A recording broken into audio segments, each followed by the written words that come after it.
Welcome to A Drink of Wisdom. With Nathan Drinkard, I'm your host, Cody Ward. Thank you for spending some of your time with us tonight. As a reminder to all our listeners, besides being on all your favorite podcast platforms, A Drink of Wisdom is also on YouTube with each show segment available. Head on over, and if you like what you hear, we would appreciate your subscription. What's going on, man? Quick programming note. Jay is going to be absent for a little while. He's got some personal stuff going on, so we're taking a bit of a leave of absence. So y'all might be stuck with just me and Drink for a little while. How's it going?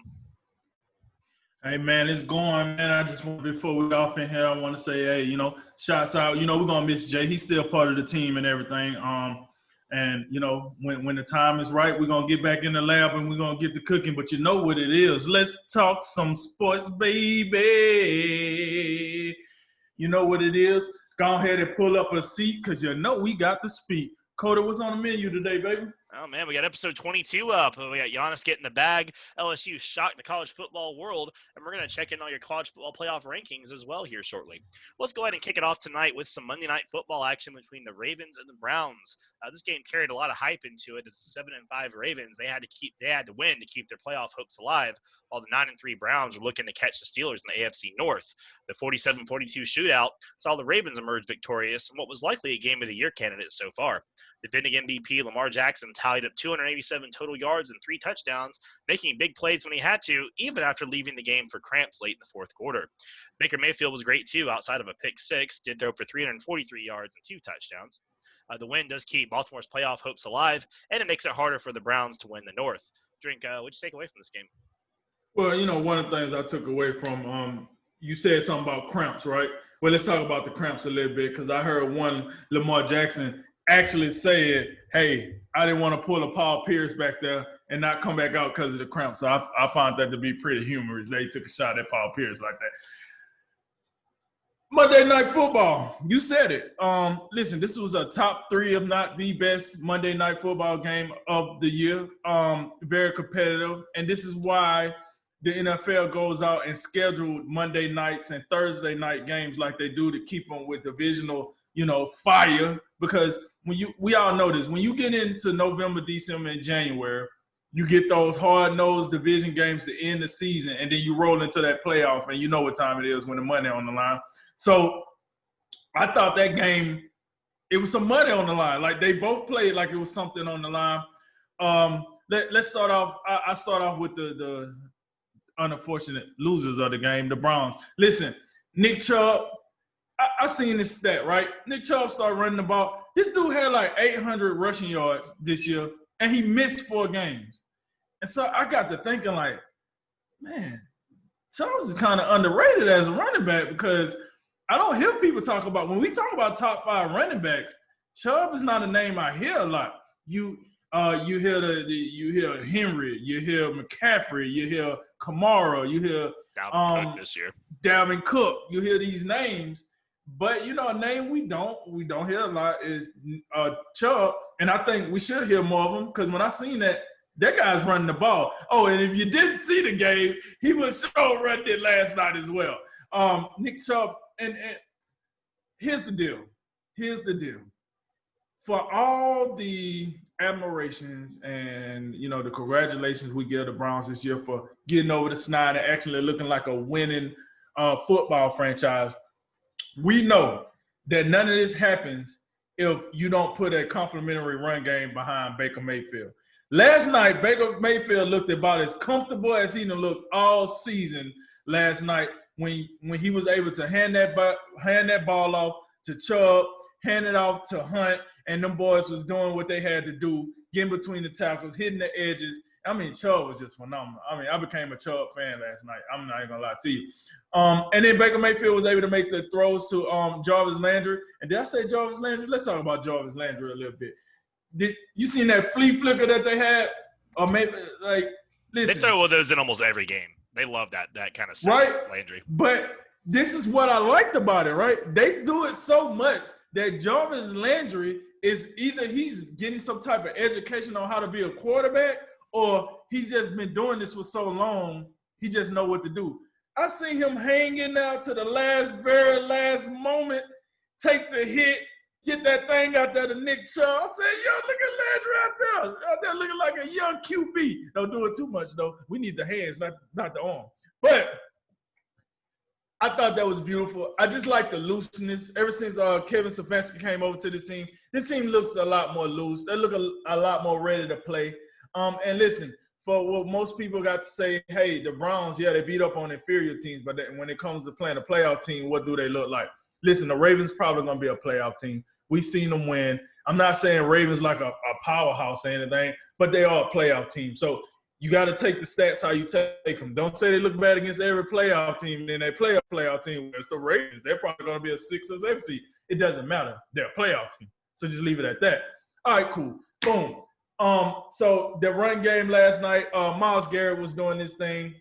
I didn't think the Cleveland defense was overly impressive, but we have to take this on with a comma of last night was, the last year version of the Ravens. And that version of the Ravens is pretty damn hard to defend. When you got Lamar Jackson running in between them tackles and Andrews streaking down the field, and listen, it could have been worse for the Browns too, because you had some wide receivers out there trying to catch the ball with their elbows instead of their hands. If they was actually trying to do legitimate catching out there, this could have got a little worse. Lamar Jackson like, what's going Hollywood, what you doing for me, man? What we doing? But Lamar Jackson overthrew some balls as well, so the blame can go all the way around. But with that said, it was still a good game. Now, I took the Ravens in this game, and the reason I took the Ravens is because I had the feeling that John Harbaugh is about to go back to what got him here. They tried this experiment making Lamar Jackson a pocket quarterback this year, and what do you have to show for it? You're almost going to miss the playoffs. And I understand if you want to say, hey, look here, Nate, listen to this. So if we get into the playoffs, that offense is not going to work. True.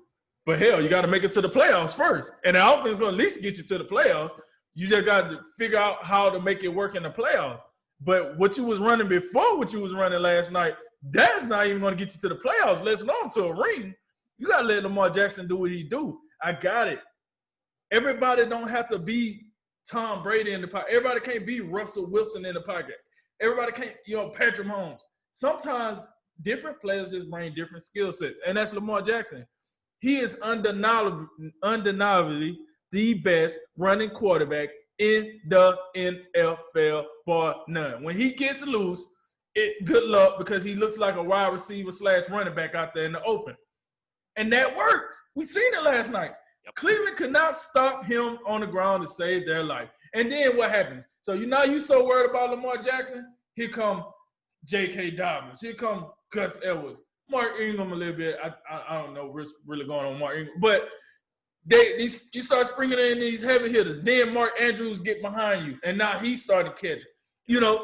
Whenever Hollywood feel like catching the ball, then he started catching it. So, listen, that offense, I'm a personal believer. They might need to keep it that way, and John Harbaugh just going to and the offense coordinator going to have to tweak some things, do something to where it can work in the postseason. But that offense was downright electric. Cleveland, I'm still not betting on you quite yet, but you showed me something last night. I ain't mad at it. Take the brown paper bags offense. It was a good Monday night football game. That was my thoughts, and I hope they continue to close out the season with Monday night football games like that. Yeah, I definitely hope we get more of these. This was my God, what a great game. I'd say I'll start again with like you did with the Browns. I watch a team like the Browns. I know all about moral victories and getting patted on the head and saying, "Oh, well, that was a really good game. You really tried your best." Man, it still burns me up, man. Well, they're out there playing hard, and that's really all that matters. No, it doesn't. They're 1-15. It don't matter. I know when you talk about moral victories in the NFL, that don't really go. You say that crap for college. You go in there and only lose by 4 touchdowns to Alabama instead of 7. That's when you pull out the moral victories. But really, last night, I think that this team just proved beyond a shadow of a doubt that they're going to be a legitimate contender. Not maybe for a Super Bowl this year, but they are a team that can beat anybody any given week, and they are figuring this out. Because if we go back on the storylines again, like you said, we talk about the Browns earlier in the season. They started off 5-2, and we thought, well, that's great. But then they had the 2 losses. They had a 38-6 loss to the Ravens week 1, and they had a 38-7 loss to the Steelers, who we still weren't sure about at that point. But now in retrospect, obviously, 11-2, they're still pretty good. So you start to think, okay, well, they can't beat any playoff teams, and they had to stumble against the Raiders. They mostly beat up on the riffraff. But then last week they destroyed the Titans. I know that score says 41-35, but that score was 38-7 in the time that mattered. I mean, they mutilated the Titans, and the Titans are a good football team. I mean, they really are. And they come out here and play the Ravens down to the wire. And again, the Ravens had everything to play for. I mean, their season was on the line.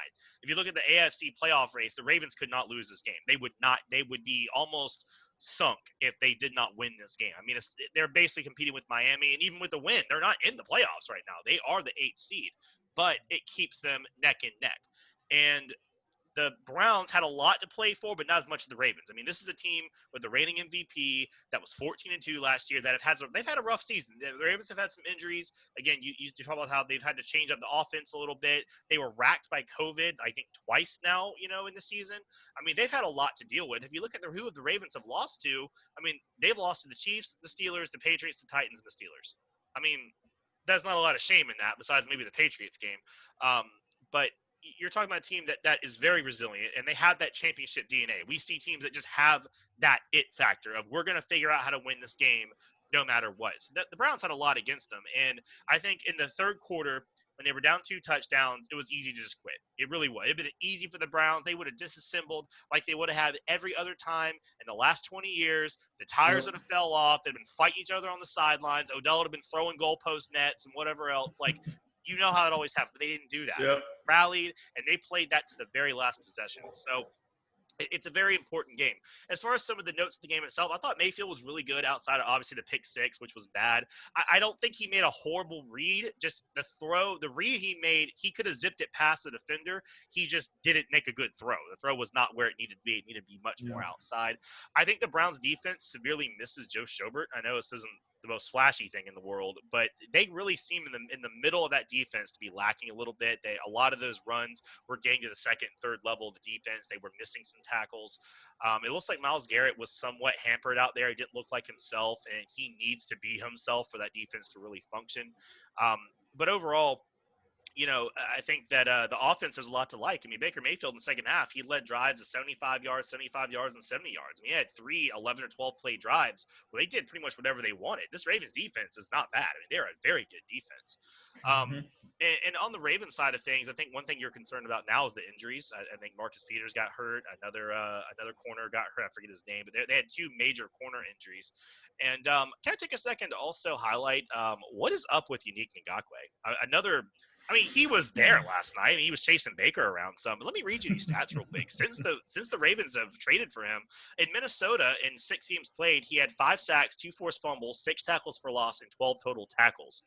Okay, and with the Ravens, he has 1 sack, 1 forced fumble, 1 tackle for loss, and 6 total tackles in 7 games. I mean, the production has fell off a cliff. And you think on a better team, he'd be better off. But I'm not sure what's up with that, but he might be, playing himself right out of the contract he's been searching for so long. We'll see.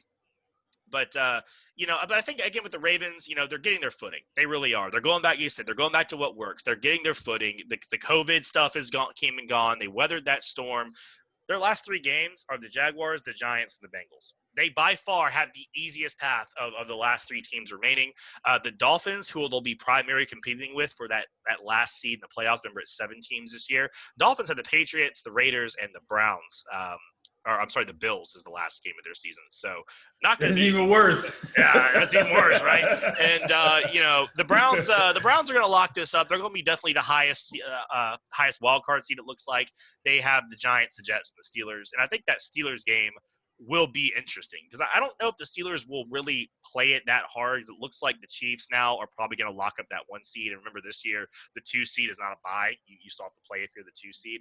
So maybe the Steelers rest some guys. Maybe it's not a big deal. But if the Steelers bring the guns out for that game, that I think is really going to tell us what the Browns have. If they're going to be a team that really, really is a contender or if they're just kind of a mirage.